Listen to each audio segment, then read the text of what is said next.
जनता आवाज news channel, आवाज जागरूक जनतेचा। अहिल्यानगर येथील श्री क्षेत्र पंढरपूरकडे जाणाऱ्या पायी दिंडी सोहळ्यातील भाविकांसाठी डॉक्टर विखे पाटील फाउंडेशन विळद घाट येथे वारकऱ्यांसाठी मोफत आरोग्य सुविधा, आरोग्य तपासणी, मोफत उपचार, त्याचबरोबर चहा, नाश्ता, जेवणासह मुक्कामासाठी विशेष सुविधा जलसंपदा मंत्री तथा पालकमंत्री डॉक्टर राधाकृष्ण विखे पाटील यांच्या मार्गदर्शनाखाली सुरू करण्यात आली आहे। परमहंस काशिकानंदगिरी 1008 महामंडलेश्वर महाराज यांच्या मार्गदर्शनाखाली विश्वसंत श्री साईबाबा पालखी सोहळ्याचे स्वागत डॉक्टर सुजय विखे पाटील व धनश्री ताई विखे पाटील यांनी केले।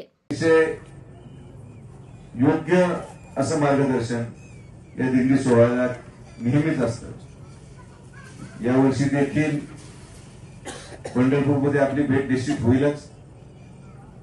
मागच्या वेळेला परिस्थिती बिकट होती, यावेळेस पण पाऊस असल्यामुळे ही पहिली वेळ असेल की दिंडीला जाण्यापूर्वीच प्रत्येक वारकरी ज्या गावातून येतात त्या सगळ्या गावांचे तळ पावसाने भरून गेलेले आहेत। एवढी पांडुरंगाने या आषाढीला निघण्यापूर्वी आपल्याला कृपा केली आहे।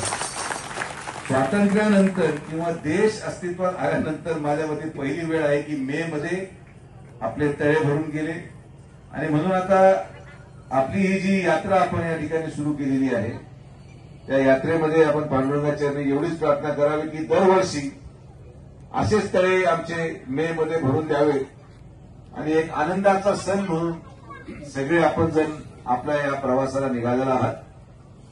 मी आणि सालाबादप्रमाणे काशिकानंदजी महाराजांच्या आशीर्वादाने आम्हाला या तमाम वारकरी संप्रदायामध्ये जे सर्व सेवेकरी आज पांडुरंगाच्या दर्शनाच्या निमित्ताने पुढे गेलेले आहेत, या सगळ्या सेवेकरींच्या सेवेचं हे पुण्याचं काम ते दरवर्षी आमच्या विखे पाटील परिवाराला हा मान देतात, त्याबद्दल मी महाराजांच्या मनापासून आभार व्यक्त करतो। विठ्ठलावरती मी आता आणि विशेष म्हणजे आमच्या महिलांच्या मनामध्ये स्वतःसाठी काहीच मागणार नाही, त्या प्रभूकडे पूर्ण परिवारासाठी मागणार आहेत।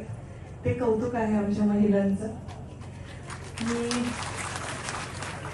तुम्हाला सगळ्यांना तुमच्या पुढच्या यात्रेसाठी आणि तुमच्या मनातल्या सर्व इच्छा देव पूर्ण करू हीच देवाची प्रार्थना। वारकऱ्यांच्या सेवेसाठी डॉक्टर अभिजित दिवटे, डॉक्टर पांडुरंग गायकवाड, सुनील कल्हापुरे यांच्यासह 100 स्वयंसेवकांची टीम कार्यरत असून या उपक्रमाबद्दल भाविकांनी समाधान व्यक्त केलंय।